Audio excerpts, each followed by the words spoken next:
Yeah, all right. Finally, we're here.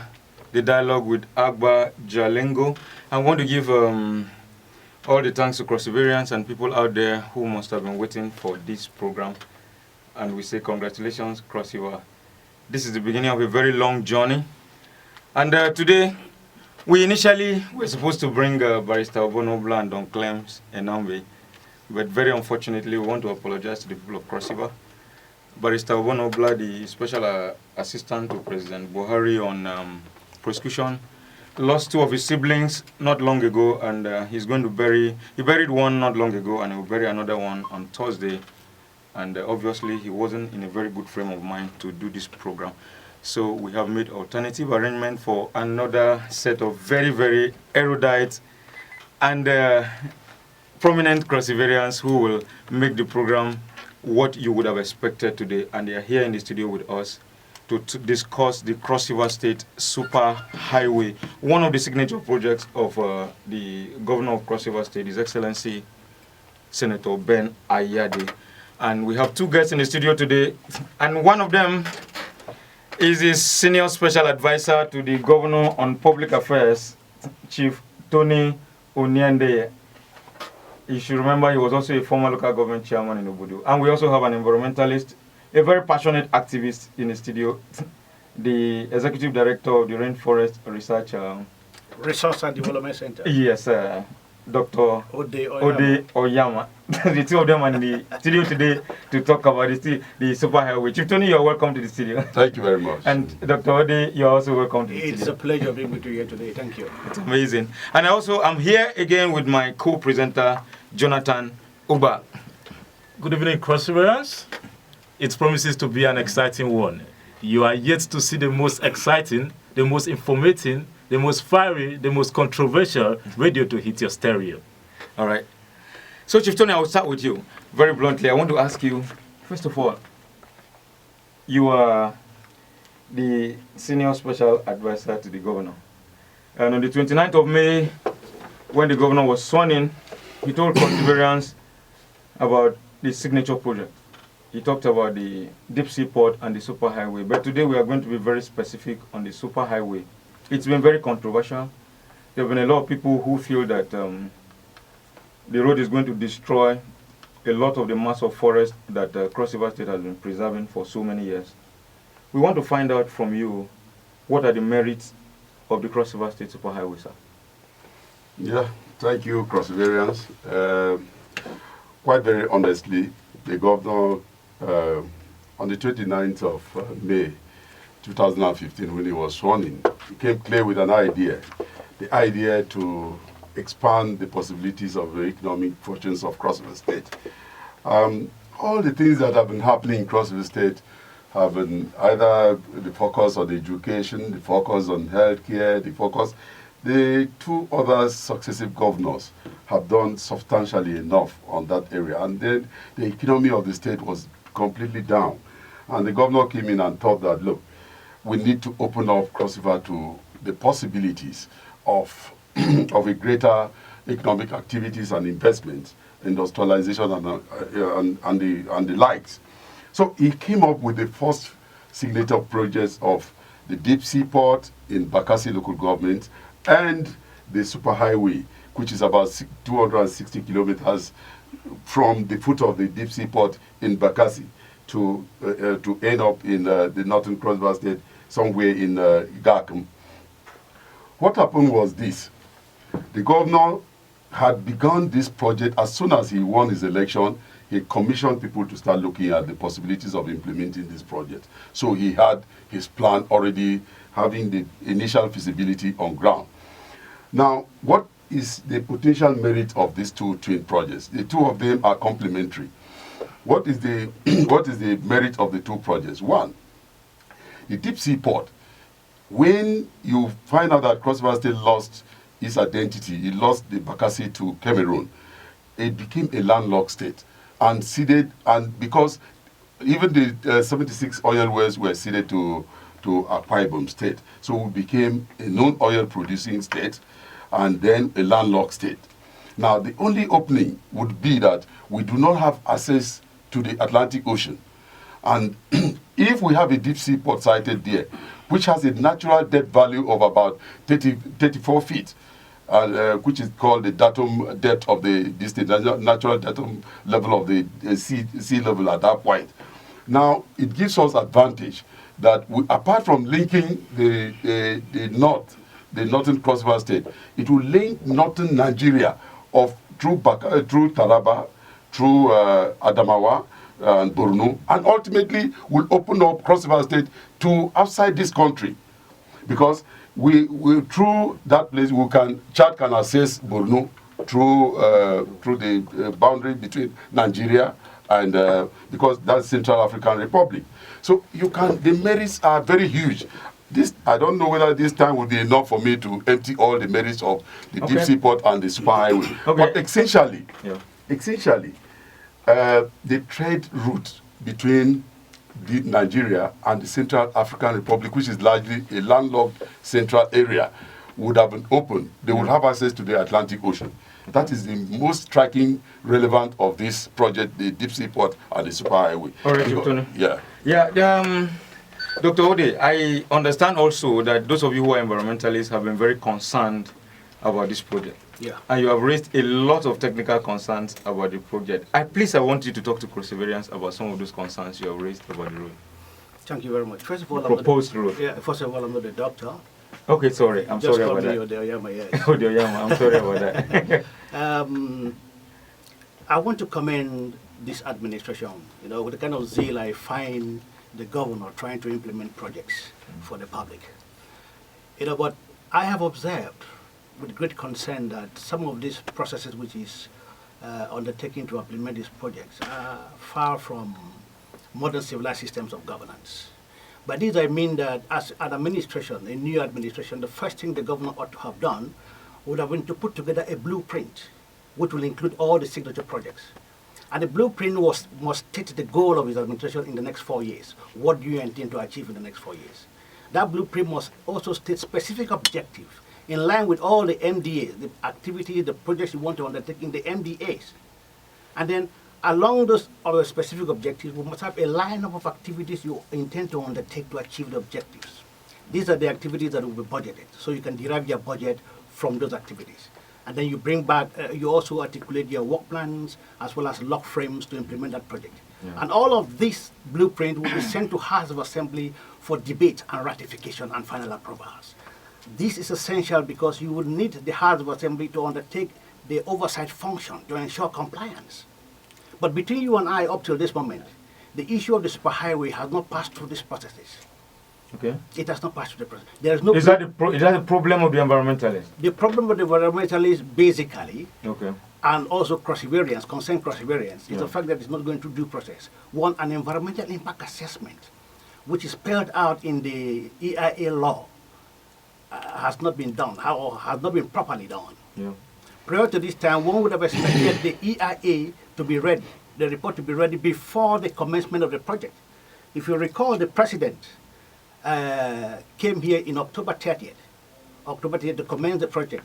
By that activity alone, the project has commenced. And as at that time, the EIA was not even ready.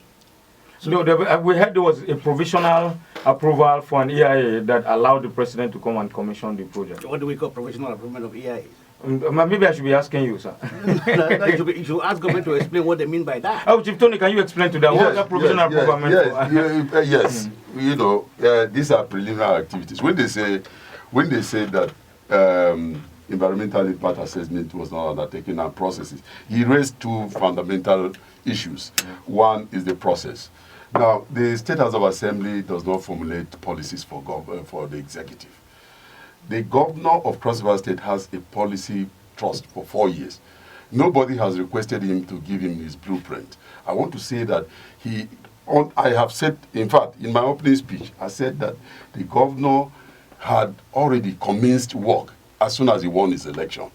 He was prepared to contest elections, and so he had a blueprint. Nobody would come into an office of that exalted nature without a blueprint. He brought a blueprint to the office. So there was no argument about the process of getting a blueprint. That's one.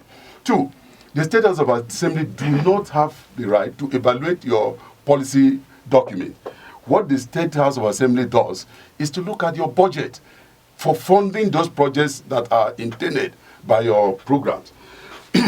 That was done. The deep sea port and the superhighway have been passed in the 2016 appropriation bill of Cross River State and signed into law by the governor of Cross River State.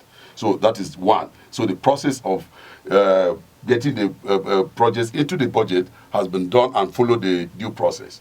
Now, when the project was when the president came for the groundbreaking ceremony, the governor had approached the Ministry of Environment, and the Ministry of Environment had appointed an expert for the environmental impact assessment, and that consultant was on ground at the time the president had come.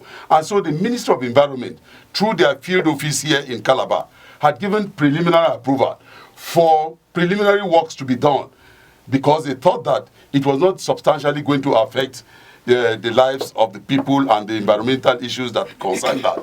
They had given the preliminary... But Chief Tony, I want to ask you, I think that up till now, the EIA report is not ready. No, the EIA report is not ready. Normally, EIA reports don't get ready immediately as such. EIA reports are available for criticisms. They get back, they get presented in the public forum. When they criticize them, they get back to correct those things that have not been done. It's not a one-off thing. No environmental assessment. Can you go ahead with the project without a project of that magnitude without an EIA? No, you cannot. The EIA. What does the law say about that? The EIA says that it is mandatory for projects such as this for EIA reports to be ready and duly approved by the Federal Ministry of Environment before commencement of work. But does the law also allow for a provisional EIA, like the one they gave to the president to come and do groundbreaking? Of course, yes. Hold on. The provisional EIA, the provisional approval is meant for what? For what specific aspect of the job? Because they have started bulldozing. Okay. They have started degrading and destroying the forest environment without even compiling compensations for those persons whose properties have been destroyed, as stipulated by the Land Use Act number 6 of 1978. That you must first of all compile compensations. Okay. You get my point? Yeah. Publish beneficiaries before you can even start bulldozing the place. But as I speak to you today, in a lot of communities, their farms have been destroyed, houses have been destroyed, and no compensations have been compiled or published anywhere. And the EIA is saying it's mandatory that you must do that. Cap N65, which is the National Park law, says that you cannot undertake such project in a national park. And as I speak of you, the superhighway project is traversing the national park, both within the boundaries and at the support zones of the national park. But we heard it has been rerouted 3 kilometers or 4 away from the national park. It was rerouted from the proposed site, proposed by WWF. The gazetted site of the national park is where the superhighway is traversing through. And that's against Cap N65. All right, Tony, is it correct that houses and farms have been destroyed without compilation of compensation? I don't know where my friend perseverance need to know that. I know that the road, there's some form of the forest, some trees have been cleared and all of that. The route has actually been cleared. So I want to find out, is it true that no compensation has been compiled, sir? Well, let me know. We are not engaging. I will try as much as possible to inform my friend.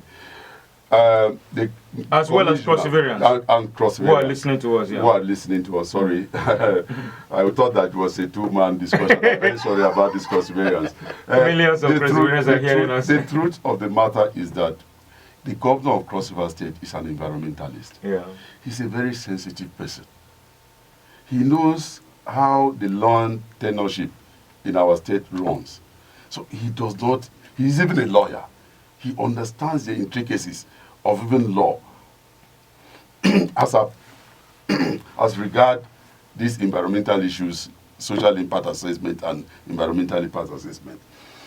What happened is that up till this moment, maybe my friend has not gone back to his community.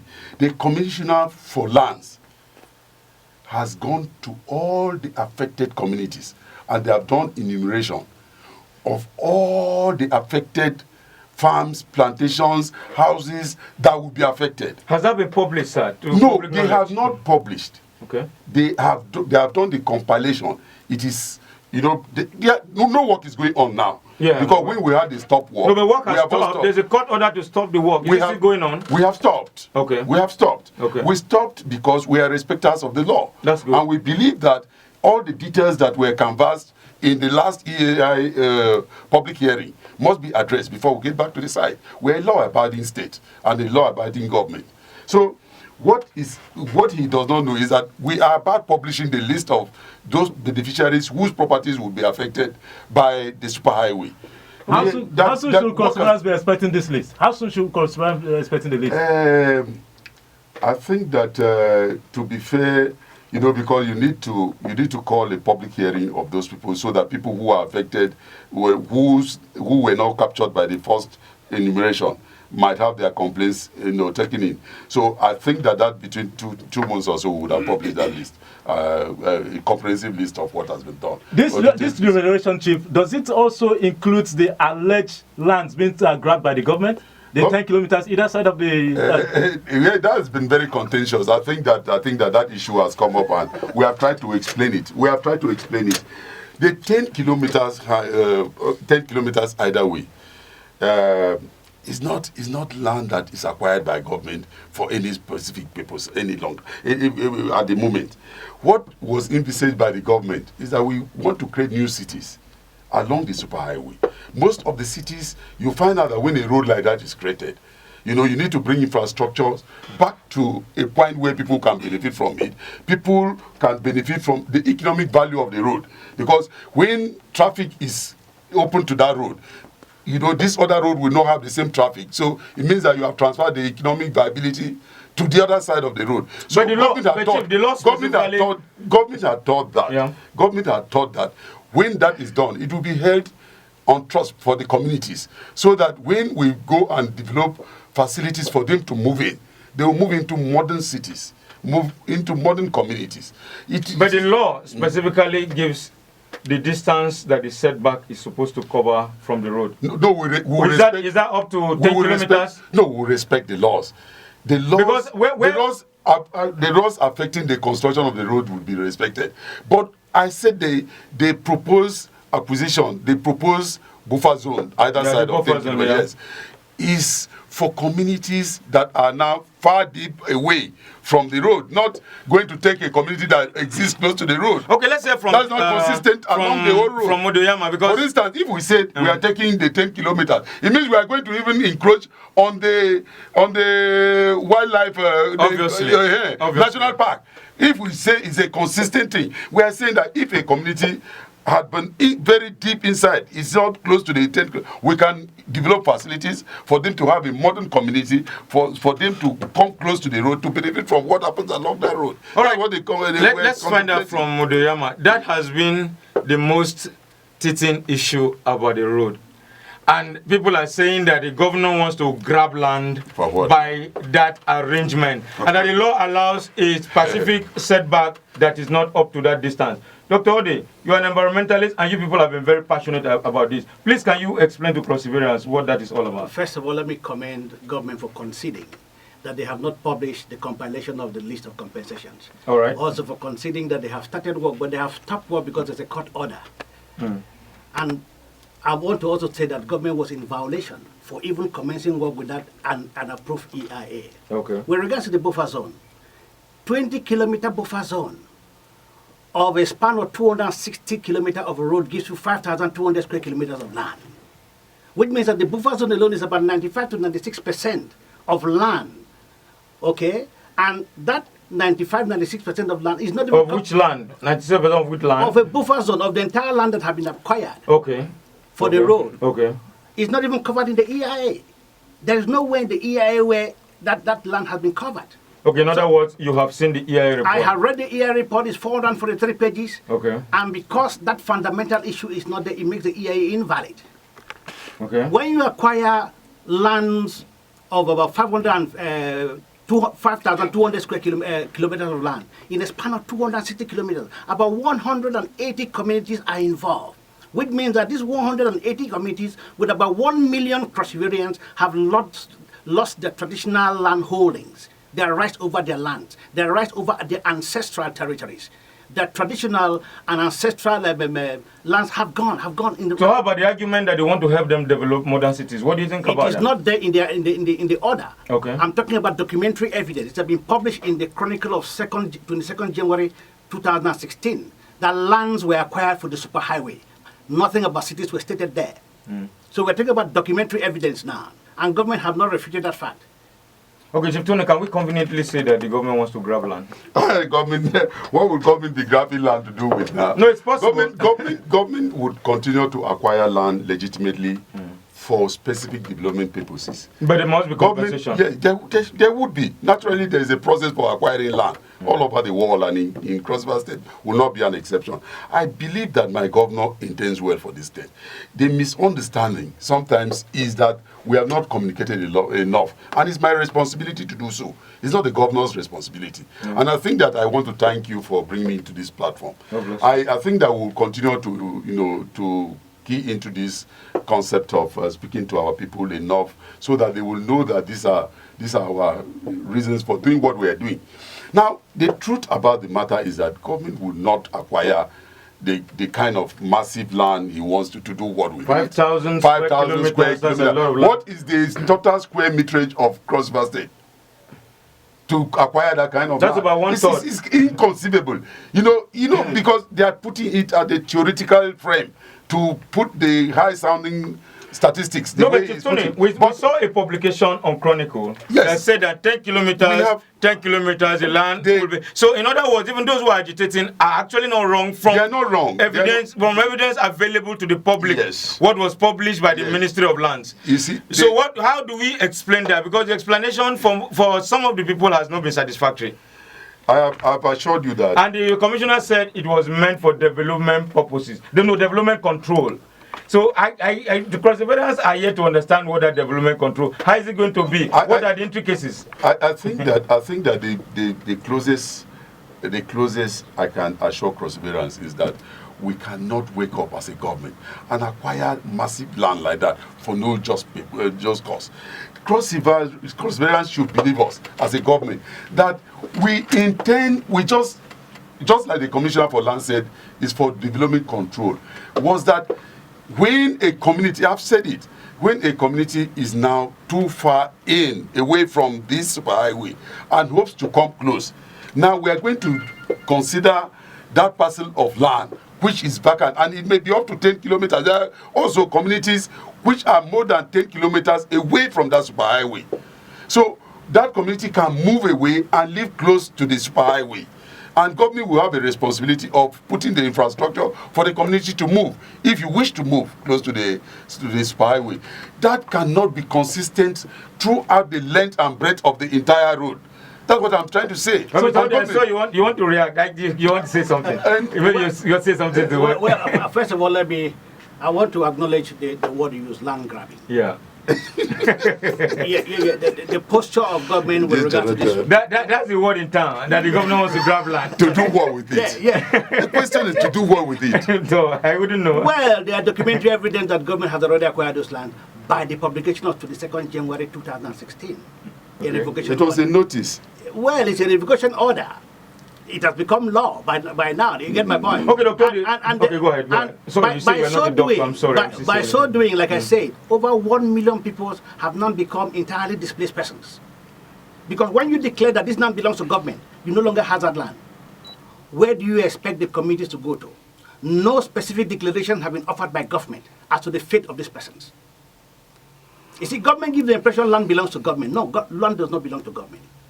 Land belongs to the people. Government holds land in trust for the people, which simply means that government is a caretaker, where the people are the owners. And it's simply stated in the Constitution. When you look at Section 14, Section 2A, it clearly says that sovereignty belongs to the people of Nigeria, from whom, through the Constitution from which government derives its powers and authority. Derivative principle, yeah. You get my point. And Part B of it clearly says that security and welfare of the people is the primary purpose of government. Yeah. And C said the participation of people in their government will be in accordance with the provisions of the Constitution. Absolutely. Which means that if government may have to acquire land for whatever public interest, the people must be consulted. What they call free, prior, and informed consent. This was never done. Okay. Mr. Odey, there's also this argument that the environmentalists who are arguing against the superhighway are arguing because their livelihood depends on that forest. That the only reason they are fighting against the construction of that road is because they do not want the grants that they are getting to preserve the forest. You have come to the core of the issue. Oh, really? That's the core of the issue. Their protestation is lying on that. No, Mr. Odey is here. They have just said some credible things too that the government still needs to do. But Cross Riverians, a section of Cross Riverians, not all, are also saying that some of the activists that are shouting is because they collect grants every year because of that forest, and that is their interest. That is the reason why they don't want the road to be constructed. I want you to say something about that. It is not correct. All right. The National Park project is a project which is being conceptualized and funded by the federal government and Cross River State government, and also being done by international communities. A lot of funding from international communities have been invested in the National Park program, as well as the forest reserves and other programs of forest that has to do with RED program. The Cross River State government is receiving so much grants from those projects. No, but I remember, sorry, let me just interject, that the last governor of the state said it openly, that the RED program, the so-called benefits that they were talking about from RED programs were not forthcoming as quickly as they expected, and that the process was so long. Before he left office, I understand that he indicated his interest not to work with RED anymore. Can we say, in all honesty, that the RED program will benefit Cross River more than the superhighway? I'm asking this as an independent assessor from you, who is an environmentalist. Would you say, in all honesty, that the RED program will benefit Cross River more than that superhighway? I am saying, I am one of the persons or one of the groups in the civil society who has not been in tune with the RED program. By this I mean that I felt that the RED program also was questionable. Okay. In the sense that if you look at right from the colonial days, government have acquired land and pretended to be the best manager of forests. We have 17 forest reserves in Cross River State managed by Cross River State government. We have the National Park managed by the federal government of Nigeria. And up till now, they have not been able to give us an audited account of these forest resources. Great. The forest reserves have almost all been depleted and turned to grasslands. Most of the lands have been converted to monoculture plantation farm estates, like Wilma Estate, for instance, or Basenjo Farms, for instance. Or Basenjo Farms is inside a Kinta Forest Reserve. Yeah. So when the RED program come and government was piloting that program, some of us became wary. So government will have to explain better about the RED program than some of us, because I am not in tune with the RED program. Okay. But it is not correct, like the first issue you raised, that NGOs are against it because we are going to raise grants. It's not correct. I mean, we're talking about over 1 million people losing their traditional and cultural heritages, and one is saying it's because of grants. Chief Tony, you said that was the crux of the matter. Are you sure? What is your evidence? Why do you think that it's because of the grants that they are doing what they are doing? People have lost their grants. You call it that is the crux of. Why do you think so? All over the world, all over the world, the issues, the environmentalists are collaborating with foreigners. No doubt about that. Naturally, it's a global issue. Yes. It's a global issue. And what is their issue? They are talking about carbon emission. That when you destroy the forest. Now, they are only talking about that when it comes to the third world. When you talk of Zambia, you talk of Guinea, Papua Guinea, all this. Otherwise, how did America develop? How did London develop? The carbon emission, only China alone, the total quantity of emission in 2013 was over 35 million tons, metric tons. Metric tons. And what is the per capita income in China? China accounted for more than 10 million. Followed by United States, over 6 million metric tons of carbon emission. In that order, down to up to Germany, that accounts for less than 1 million. They account for 776 metric tons. Now, what is the per capita income in those places? Now, Nigeria, and indeed, Nigeria in the ladder of all the carbon emission production in the world, Nigeria is not even close to about 47. Nigeria is about 50-something country in carbon emission. Now they sit down, they have a developed nation, and they tell you, they bring all the crap that will not develop. How did those countries develop? Go to Chicago, go to Florida, go to New York, go to London, go to even Go there and see the kind of development that they have done. Were they virgin forests? Were they virgin lands that were not forested? They cut down those forestries and developed themselves and produced those emissions. And they want us to sit back. Cross River State, what kind of industry that is here that would be accounting for? They want us to keep those forests and be absorbing their own emissions. Okay, but we're talking about carbon emissions. I need you to also explain something, Chief. Global warming. Okay. Yes, we know that when you cut down trees and all that, gases produced in those areas would affect naturally the ecosystem. But what percentage of destruction? Now, not for a state that hopes that the total number of trees that we hope to cut down in this superhighway is 279,000 million. But we 275,000. But we have a program which is already accounting for replanting of about 5 million trees.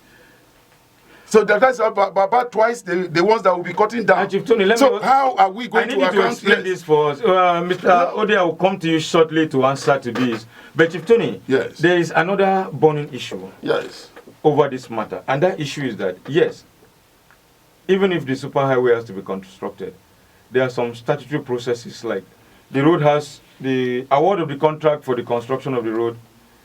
The law says it has to go through a bidding process. Yes. All the contractors will submit their proposals. Yes. There will be a tenders board. Yes. The tenders board will now appoint a contractor. But Cross River is saying that a company that is owned by the governor, Leofina, where the brother is the managing director, is a company that wants to construct the road.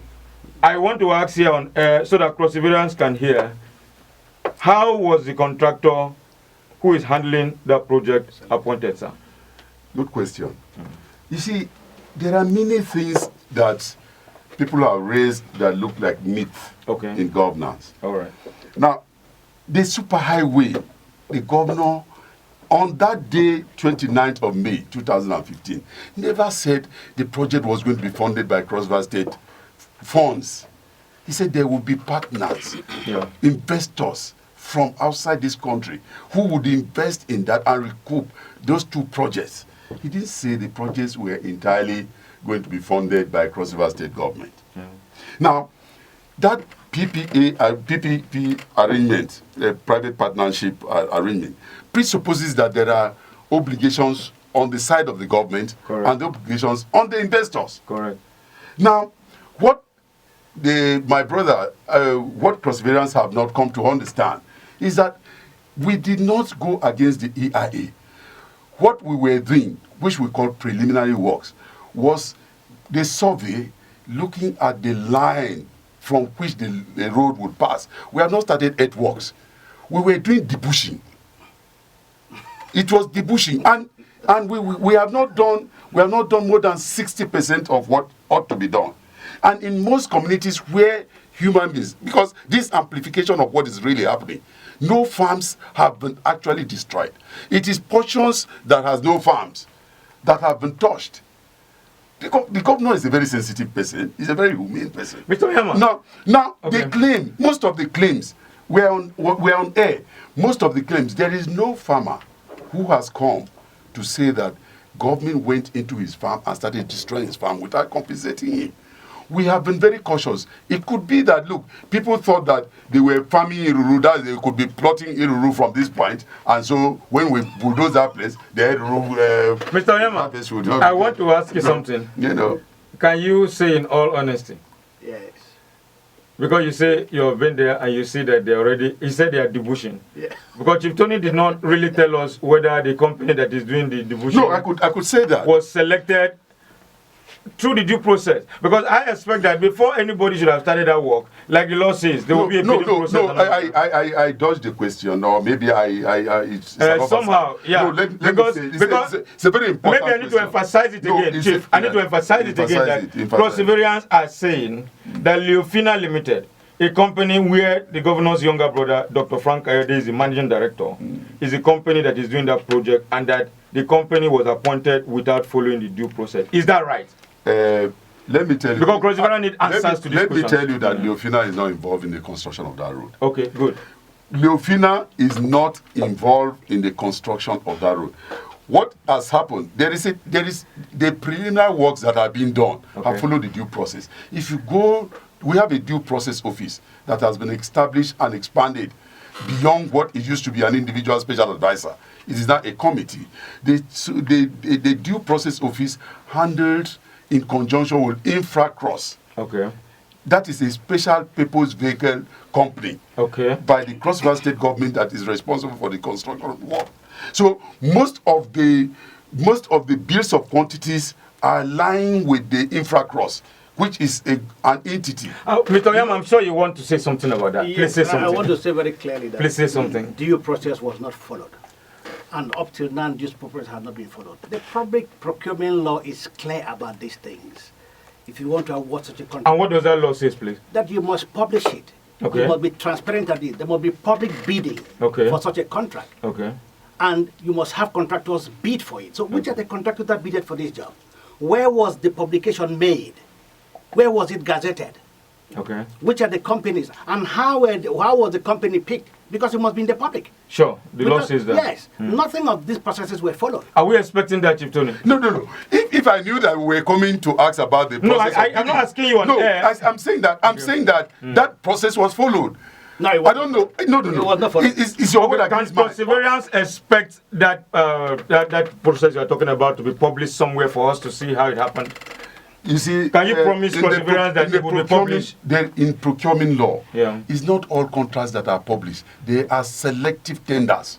How true is this? It's also, I was a contractor before I came here. There is selective tender. The public procurement law is clear about it. No, not all. See, what you have failed to understand. I have told you that it's not an entirely. It's not an entirely government project. That's why I'm telling you that there's a special. It is a government-driven project. How do you say it's not an entirely government project? You said Infracross. You said it's a Infracross is a company. No, it's a company that has government interest. Public-private partnership project must first of all be identified in the map. Okay. Which I call the blueprint. Yeah. And then government expect tenders. You must publish them. Okay. So there's nothing like one. You don't discriminate about this contract. The law is clear about it. There must be public bidding. Publish and advertise this contract. In which publication? That's why I say. In which publication? You are my friend. When you leave how many companies bidded? How many companies bidded for it? I said the details I will give to you. Where were the bids open? Well, Chief Tony, I'll promise perseverance that if that information is available, this program is every Sunday. You will be here again to tell us about that. Please go ahead, because we are winding down. We don't want to go to the headlines. Please go ahead, please. Before you wind down, Mr. Odey, I want to hear you. You need to talk. Talk. He talked about something like Ed work have not started in the Superhighway. That's not correct. I want to believe that he is relying on reports sent to him from the field. Okay. He has not been to the field himself. I come from Okuni. Okay. Okuni is Inekom local government area. That is where the Superhighway is passing through. It's traversing. And our cocoa farms, our rubber farms, I have photographs of them, have been destroyed without compensations being compiled to this hour. Okay, we are going to take some calls now. We want Perseverance to join us. We took the calls late, but please, we are going to open the lines now. And the telephone number to call us is 0700-959-44836. The telephone number again is 0700-959-44836. We are going to take a few calls, 2 or 3, and then we end the program for today. We have our first caller on the show. Please, when you call us, just tell us your name and where you are calling from, and then go straight to your contribution. Hello? Hello? Hello, good evening. Yes. All right, you are welcome to the Dialogue with Agba Jalingo. What is your name and where are you calling from, please? My name is Atima and I'm calling from Akamba. All right, Atima, please, can you go ahead and tell us your contribution? Okay, first I want to say very clearly that the superhighway is what we as Perseverance, we are looking forward to. Okay. I want to first start with the other speaker, not the chief, the other person. Yeah, Odey Oyama is an environmentalist. I heard him and he was saying so many things. One of which was that for every bid, it must be published on paper and all of that. The other is called selective bidding. Okay. I think you should go back and look through the due process law. There are different forms of bidding. Okay. Secondly, I know that several companies have been involved, even here at Akampa. Okay. I can call names of companies that were involved in doing it. I did not see Lupina in Akampa. It's all right. And then thirdly, I want to state, if you say Cross-Riverans are not benefiting from the Cross-Riverans as we are, what are we benefiting from keeping the forest? The people are not paying us carbon credits. They are not giving us anything. And at the same time, they don't want us to do roads and have our economy open. I think it's wickedness of the highest order. And they should allow Cross River State. Let our economy open and let us have some due breath of fresh. That's amazing. Very wonderful. We are expecting the next caller. Now, she has just said her own opinion, and we have another caller on the line. But she said the truth. Let's just take the next caller. Let's take the next caller, then you react to all of them. Hello? Hello, good evening. Good evening, caller. All right, we lost that call, and it looks like we'll look for the rest of the caller. We'll spend the last 5 minutes, gentlemen, to look at headlines from online platforms in Cross River State. There are some headlines about our state. Let's discuss them. And we have some online platforms that are reporting Cross River. And we are going to take it from about 3 or 4 platforms. We have Cross River Watch. We have headlines from calitown.com. We have headlines from Calabar blog. And on Cross River Watch, we have a headline that says, pay us our remuneration, or militants dare Ayade, while the government says it's a big fat lie. Some people say government has been paying them money, but they have not paid for some months, and they want government to pay them.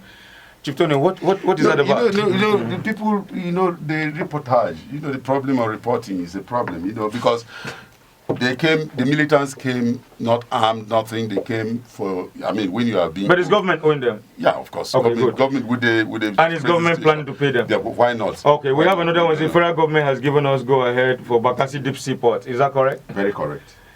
Okay. Mr. Oyama, they were here a couple of weeks. Yeah, headlines from crossriverwatch.com that say that... it's true. I'm not aware of that. Oh, you're not aware? They protested? They came. Okay. Yeah, they came, but I'm not aware they've given approval.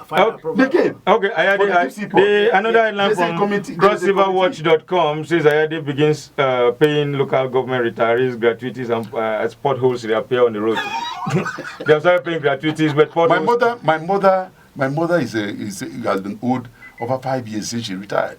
She has just been paid. She has been paid. Yes. Okay, let's go to Calitown and see what Calitown is saying about Cross River. Calitown said that James Aniyom will be buried on the 9th of June. I think he was the former chief of staff to Donald. Very sad, yes. Very sad, and he's going to be buried on the 9th. Martin Orim has nothing to hide. There were allegations that the chief of staff was some way connected to somebody who was arrested. He's not connected in any way to anybody. That's all right. We are rounding up. We are rounding up. The Lagos Calabar Railway the contract has been signed. Yes. Okay, that will not affect the forest, right, Mr. Yama? That's not the issue. Even if Cross River wants to destroy its forest, we are saying that the due processes that must be... Okay, let's take the last headline from Calabar blog. What is Calabar blog saying this evening? Calabar blog is saying that it's purely entertainment. Airtel conveying, go ahead, music, karaoke shots all night. Anyway, that's purely entertainment. You go to Calabar blog, but we have all these websites that are reporting Cross River. What are your last shot? Because we are winding up the program now. I need your last shot, please, Mr. Odey Oyama. Please tell us the last shot about this superhighway. I know that you people are not against the superhighway. You're against the fact that due process is not being followed. Am I correct? You just said it. Please say the last word. Because we are winding up, we don't have time. We are not against... We're in the last minute of this program. When the governor announced in 10 seconds, please. The superhighway project, we were very happy about it. Okay. But like I said earlier on, our process has been the procedure. Okay. The procedure is faulty. It's in contravention of all known laws. There is a need for the government then to rewind. God bless you. And ensure that things are done properly. Chief Tony, in 10 seconds, what's up? I'm happy that there is a convergence of opinion between the critics and myself and the government. Okay. And with that convergence, I believe that if there are any infractions, government is ready to correct them and carry on. And So move on. what All right. we want is that they should cooperate with government. Okay, All right, No, Cross no, River, no, no, beautiful, thank you. beautiful. Thank you very much. It was a beautiful program, and then Thank you. this is where we are going to end it today. And I congratulate all of you. My co-presenter Jonathan Ubal, I'm sure you want to tell Cross River something. Cross Rivers, just keep the date, save the date. Next Sunday we'll be back 6 to 7 p.m. as usual on the Hit 95.9 FM. Until we meet you next Sunday again. Thank you for listening, and God Thank bless you. everyone. Thank Thank you, you. my guests, for coming. God bless all of you. Thank you.